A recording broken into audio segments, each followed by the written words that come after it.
Brought to you by TechnoSpark 20 series smartphones.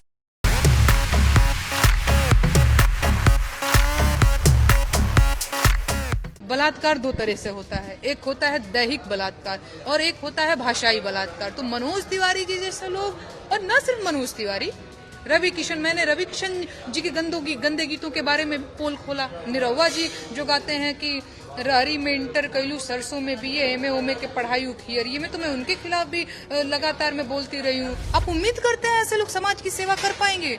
प्रतिनिधि ये जनप्रतिनिधि नो वही मैं कह रही हूँ ना कि जो व्यक्ति अपनी माँ का सम्मान नहीं कर पाया, जो व्यक्ति अपनी भाषा का सम्मान नहीं कर पाया, वो आदमी समाज की सेवा नहीं कर सकेगा। सेवा घर से ही शुरू होती है, समाज तो बाद में आता है, पहले माई बाप घर परिवार आता है ना। लोकसभा चुनाव है पूरे देश में, उत्तर प्रदेश में, बिहार में, हर जगह।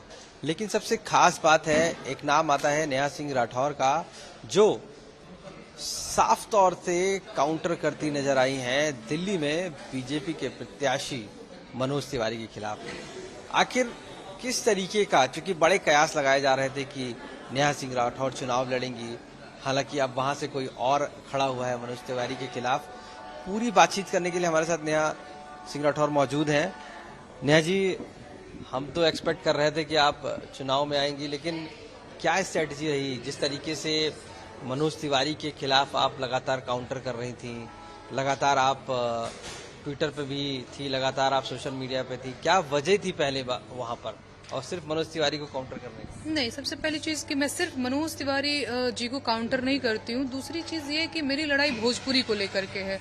भोजपुरी में अश्लीलता फैलाने वाले लोगों के खिलाफ मेरी लड़ाई है, और मेरी लड़ाई का नाम है भोजपुरी बचाओ आंदोलन। ठीक है, तो भोजपुरी को गंदा करने में जो आदमी जिम्मेदार है, मेरा सवाल उन सबसे है, चाहे मनोज तिवारी जी हों, चाहे रवि किशन जी हों, चाहे दिनेश लाल यादव, निरहुआ जी हों, चाहे और भी बहुत सारे लोग। तो मेरी लड़ाई भोजपुरी को लेकर के है। और मैंने सवाल भी पूछा तो मैंने यही पूछा कि भाई, बेटी बचाओ बेटी पढ़ाओ की आप बात तो करते हैं, लेकिन अपने गीतों में महिलाओं के सम्मान के साथ आप खिलवाड़ करते नजर आते हैं। आप गाते हैं फटाफट खोल के दिखाओ, तो क्योंकि मुझे भोजपुरी समझ में आती है, मुझे उस चीज से आपत्ति है। आप एक तरह कहते हैं कि नहीं बेटियों को पढ़ने की बड़ी जरूरत है, महिलाएं सशक्त होंगी, दूसरी तरफ आप गाना गाते हैं बबुनी के लागल बस शहर के हवा। तो गाना गा करके आप महिलाओं की शिक्षा बाधित करने का काम करते रहते हैं। तो मेरा सवाल तो है और आगे भी रहेगा। लेकिन वहां पर मनोज तिवारी के खिलाफ कयास लगाए जा रहे थे कि नेहा सिंह राठौर रहेंगे एज ए प्रत्याशी, लेकिन वहां कन्हैया कुमार को कांग्रेस ने फील्ड कर दिया है, क्या कहेंगे? देखिए, पार्टी का किस सीट पे कौन लड़ेगा, ये सब कैंडिडेट डिसाइड करना पार्टी के शीर्ष नेतृत्व के हाथ में होता है। तो मुझे लगता है कि जिन पे उन्होंने भरोसा दिखाया है वही ज्यादा योग्य हैं, है ना। दूसरी चीज, अगर कन्हैया कुमार के बारे में आप पूछना चाहते हैं तो कन्हैया काफी मुखर वक्ता है। कन्हैया से मेरी कभी मुलाकात नहीं हुई है, पर मैं उनके स्पीच वगैरह मैंने सुना है आजकल यूट्यूब पे, सोशल मीडिया पे तो बहुत सारे। तो मैं तो देखती हूँ कन्हैया अपनी बात बहुत तार्किक तरीके से रखते हैं। बाकी 4 जून के बाद पता चलेगा। ये बताइए, तो क्या आपके अंदर मलाल है? क्या आप लड़ना चाह रही थी चुनाव? क्या कांग्रेस से आपने कभी अप्रोच किया या कांग्रेस ने कभी आपसे किया? नहीं आशीष जी, देखिए, मैं तो डे 1 से ये बोलते आ रही हूँ कि मीडिया ने जो हवा बनाया मेरे बारे में, उसका तो मैं आभार व्यक्त करना चाहती हूँ। सकारात्मक कारणों से मैं अभी भी चर्चा में हूँ। इंटरेस्टिंग बात मैं आपको बताऊंगी, मैं कल वहां बैठी थी, आज मैं यहाँ बैठी हूँ। कल मैं वहां बैठी थी, एक आदमी नहीं, रिपोर्टर ही आए और उन्होंने बोला कि सूत्रों के हवाले से पता चला है कि आप बनारस से चुनाव लड़ रही हैं। मैं शॉक्ड हो गई। मैंने कहा, ये कब हुआ भाई? बोला, हाँ, नरेंद्र मोदी के खिलाफ आप ही तो लड़ रही हैं। मैंने कहा, भाई ये जो आप कहा है सूत्र आपका, कौन है, कौन बता रहा है, सोर्स क्या है आपका? तो उन्होंने बताया, नहीं हवा तो है। मैंने कहा, हवा है तो हवा बने रहने दीजिए। तो वहां पे भी मनोज तिवारी के खिलाफ चुनाव लड़ने को लेकर के भी मीडिया ने काफी हवा बनाया मेरे बारे में, और मैंने उस हवे को एंजॉय किया। लेकिन नेहा जी, अगर हवा बनी है तो कहीं ना कहीं कहते हैं जब आग लगी है तो धुआं अगर है तो कहीं ना कहीं आग लगी होगी।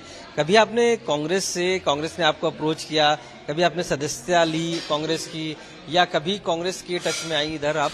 नहीं, ये हवा बनने के बाद अरे मैं गई थी वहाँ मुंबई, एक इवेंट था, तो वहाँ पे किसी पत्रकार ने मुझसे ये पूछ लिया कि क्या बोलते हैं, कांग्रेस की टिकट पे आप चुनाव लड़ेंगी? तो मैंने बोल दिया मैं जरूर विचार करूंगी। उसके बाद एकदम मैंने देखा, एकदम पूरा टीवी पे चल रहा है कि नेहा सिंह राठौर चुनाव लड़ रही हैं। तो उसके बाद से मुझे कॉल्स आने शुरू हो गए कि आप चुनाव लड़ रही हैं क्या, आप इलेक्शन लड़ रही हैं क्या, आपने मन बनाया है क्या। तो एक आधी लोगों से मेरी बात हुई थी।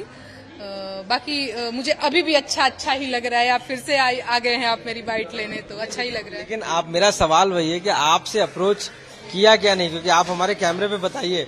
देखिए, अगर किया होगा तब भी ठीक है, नहीं किया होगा तब भी। नहीं 2000 लोगों से मेरी बातचीत हुई थी, तो उन लोगों का भी यही कहना था कि हाँ तुम बहुत अच्छा काम कर रही हो और काफी पॉजिटिव तरीके से अपनी बात रखती हो। तो सबने मुझे बधाइयां और शुभकामनाएं ही दी, बेटा बहुत अच्छा कर रहे हो, आगे करो। अब तो कन्हैया कुमार आ गए हैं वहाँ पर, तो उनके लिए प्रचार के लिए जाएंगी दिल्ली?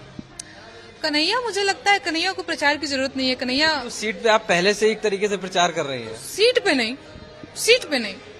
मनोज तिवारी जिन्होंने भोजपुरी को गंदा किया, कॉन्स्टिट्यूंसी पे नहीं, वो तो एक महज संयोग है कि वो वहां से चुनाव लड़ रहे हैं, और ये सारी चीजें मीडिया वाले भी कयास लगा रहे थे कि क्या पता मैं वहां से चुनाव लड़ रही हूँ। मैंने कभी भी ऐसा नहीं कहा कि यस मैं चुनाव लड़ रही हूँ, मैंने ये नहीं बोला होगा। मैंने बोला कि हाँ जरूर लड़ सकती हूँ, जरूर विचार कर सकती हूँ, और इस चीज से मैं मना नहीं कर रही हूँ, ठीक है।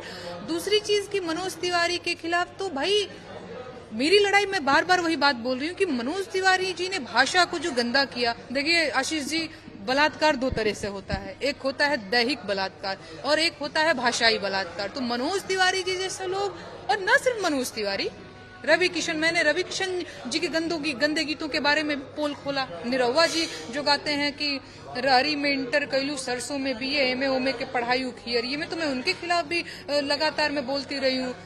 तो ऐसा नहीं कि सिर्फ मनोज तिवारी, जब मनोज तिवारी जी के लिए बड़ा चीजें हाईलाइट हो गई, लोग भी बड़ा कयास लगाने लगे कि क्या पता चुनाव लड़ना चाहती। मैं पिछले 3-4 सालों से भोजपुरी बचाओ आंदोलन को लेकर के एक्टिव हूँ। पहला मेरा इंटरव्यू देखेंगे उसमें भी मैं भोजपुरी बचाओ की बात कर रही हूँ, ठीक ना।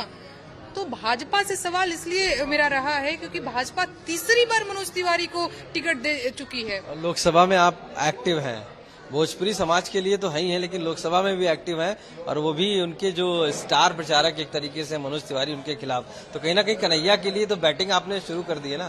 देखिए, मैं जनता के लिए बैटिंग कर रही हूँ और भोजपुरी भाषा के लिए बैटिंग कर रही हूँ, बाकी और किसी कैंडिडेट के लिए कोई बैटिंग बॉलिंग नहीं कर रही हूँ, और यही मेरा काम है और मैं इसे करती रहूंगी।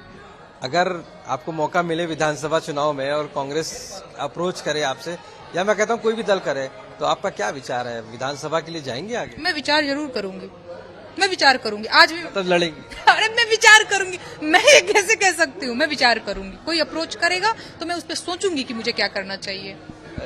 इधर आपने देखा दिनेश लाल निरहुआ का एक स्टेटमेंट आया था, इसमें उन्होंने कई बातें कही बेरोजगारी से जुड़ी और बहुत सारी बात। उस स्टेटमेंट को आप कैसे लेती हैं, क्योंकि भोजपुरी समाज की बात है, भोजपुरी के वो एक्टर हैं और यहाँ आजमगढ़ से बीजेपी के प्रत्याशी भी हैं। देखिए, वो वीडियो मैंने भी देखा, और मैंने ये भी देखा कि निरहुआ जी ने देश की जनता का अपमान किया। उन्होंने ये कहा, मैं निरहुआ जी से भी ये पूछना चाहती हूँ और कहना चाहती हूँ कि जानते हैं निरहुआ जी, देश के लोग बच्चे पैदा करते हैं, बेरोजगार नहीं। बेरोजगार उन्हें सरकार की नीतियां बनाती हैं। इसमें ऐसे में तो सवाल आपसे भी हो सकता है कि आप भी 3 बच्चों के पिता हैं, लेकिन इस तरीके के बेहुदे सवाल मैं नहीं करूंगी, ये मेरा स्तर नहीं है। तो ये भारत के लोगों का, देश की जनता का अपमान है ना। उस वीडियो में वो बोलते नजर आ रहे हैं कि आपको पता है मोदी जी ने देश हित में बच्चे नहीं पैदा किए ताकि बेरोजगारी न बढ़े, योगी जी ने बच्चे इसीलिए नहीं पैदा किए क्योंकि बेरोजगारी न बढ़े, और 3 बच्चों के पिता ये खुद हैं। मतलब है कोई तर्क है, कोई स्तर है ऐसी बात? ये बताइए कि इस स्टेटमेंट से निरहुआ फंसे हैं कि उनकी ये सीट ही फंस गई है? ये मुझे नहीं पता क्या कौन फंसा है, लेकिन मुझे बड़ा लगा कि भाई कैसे कैसे नमूने हैं भाई भाजपा में क्या है। तो मुझे लगता है कि थोड़ा पढ़े लिखे होते तो शायद इस तरीके के बयानबाजी से वो बचते, या फिर थोड़ा सा क्या बोलेंगे यार। एक और आपके एक्टर हैं पवन सिंह, जिनको बीजेपी ने पहले टिकट दिया, उसके बाद टिकट वापस ले लिया और अब वो निर्दलीय लड़ रहे हैं। आपको लग रहा है कि जो टिकट देना और लेना था उनके साथ हुआ, वो बीजेपी ने सही किया, या जो पवन सिंह अकेले निर्दलीय लड़ रहे हैं वो सही है? ये मुझे नहीं पता। देखिए, निर्दलीय लड़ने का हक जो है वो सबको है। आप भी लड़ सकते हैं चुनाव, आज माइक पकड़े हैं, कल को आपका मूड किया कि हम चुनाव लड़ेंगे तो आप लड़ सकते हैं, हम भी लड़ सकते हैं, कोई भी निर्दलीय चुनाव लड़ सकता है, तो वो तो उसके लिए आजाद है। बाकी भाजपा ने उनसे टिकट ले लिया कि उन्होंने लड़ने से मना कर दे, ये तो किनारा बीजेपी ने किनारा किया कि पवन सिंह ने? मुझे लगता है ये सवाल नड्डा जी से पूछ लीजिएगा, कभी मुलाकात होता नहीं तो पवन सिंह जी से पूछ लीजिएगा, उस बीच में उन दोनों के बात में मैं नहीं थी। बड़ा सवाल है, जो आपके तीनों टॉप रिप्रेजेंटेटिव हैं उसके आपके भोजपुरी सिनेमा के, चाहे वो मनोज तिवारी हो, दिलेश लाल निरहुआ हो, या इसके अलावा आपके पवन सिंह हैं, और इसके अलावा आप बात करिए रवि किशन की, सभी प्रत्याशी हैं इस समय। तो आप तो भोजपुरी समाज को हमेशा कहती आई हैं कि फुहड़ता है उसमें, अब ये तीनों समाज में हैं और भोजपुरी समाज से हैं और समाज के सामने हैं, तो इनका प्रतिबिंब कैसा है? मतलब उनके लिए क्या सोचती हैं? क्या वो समाज से निकलकर समाज की सेवा कर पाएंगे? किस तरीके से जनता क्या सोचेगी? देखिए, समाज तो बहुत सेकेंडरी चीज हो गई। भाषा को माँ का दर्जा मिला हुआ है ना, कि भाषा माँ है, भोजपुरी माँ है ना। आदमी भोजपुरिया समाज के लोग भोजपुरी को माँ कहते हैं। जो व्यक्ति अपने माँ का सम्मान नहीं कर पाया, वो क्या समाज का सेवा करेगा और समाज को क्या सम्मान देगा?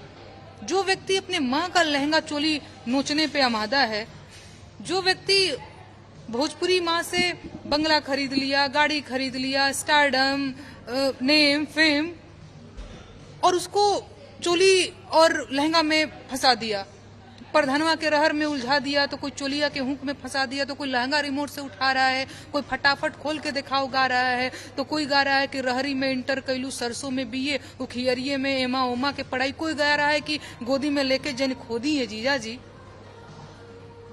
आप उम्मीद करते हैं ऐसे लोग समाज की सेवा कर पाएंगे?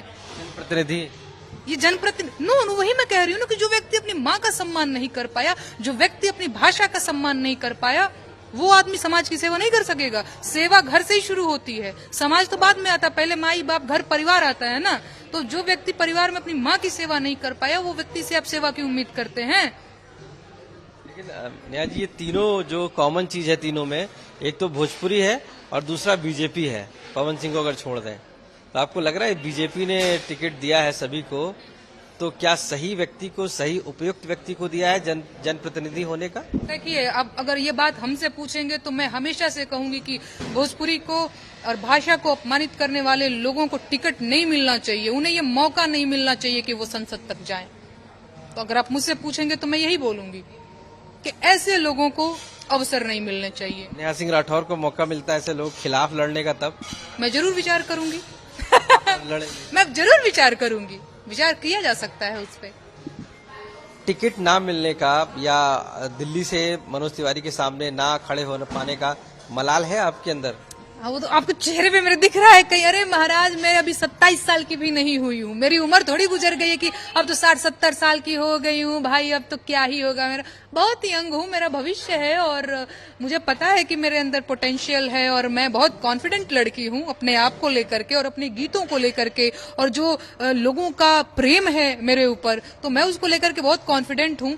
मेरी उम्र नहीं बीती जा रही है महाराज। यानी हम मान के चलें कि आने वाले विधानसभा चुनाव में नेहा सिंह राठौर कहीं दिखेंगी जनप्रतिनिधि के रूप में? आने वाला कल जो है युवाओं का है, और आने वाला कल जो है हम जैसों का है। नेहा सिंह राठौर हम जैसों का है, युवाओं का है, हम यही कहेंगे।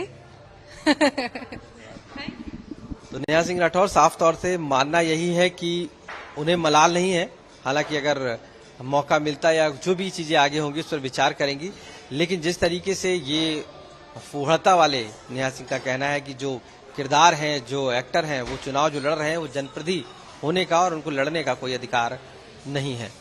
लखनऊ से कैमरा पर्सन संदीप दुबे के साथ आशीष श्रीवास्तव, यूपी तक।